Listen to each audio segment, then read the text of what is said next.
Taksi sürücüsü həyat yoldaşımın dalıyca danışdı.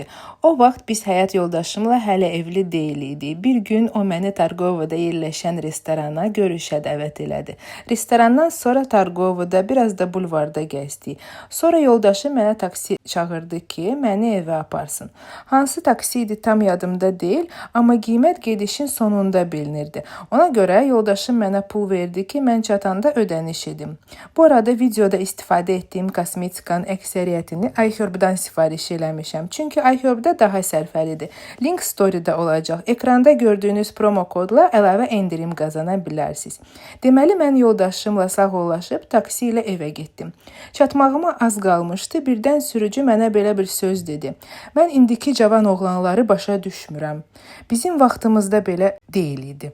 Mən əvvəl başa düşmədim söhbət nədən gedir, soruşdum, nəyi nəzərdə tutursunuz? Sürücü belə cavab verdi.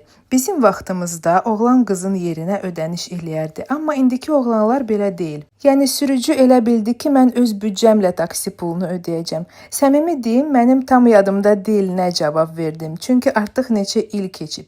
Səhv eləmirəmsə dedim ki, pulu mənə əvvəlcədən verib. Nə yalan deyim, tam xatırlaya bilmirəm. Amma sizə bir söz deyim, heç vaxt bilmədiyiniz şeyə görə heç kəsi qınamayın, pis vəziyyətə düşməmək üçün. Siz mənim yerimdə bu sürücüyə nə cavab verərdiniz? Şərhlərdə yazın və abunə olmağı unutmayın. Mən tez-tez makiyaj edərək bu cür hekayələr danışıram.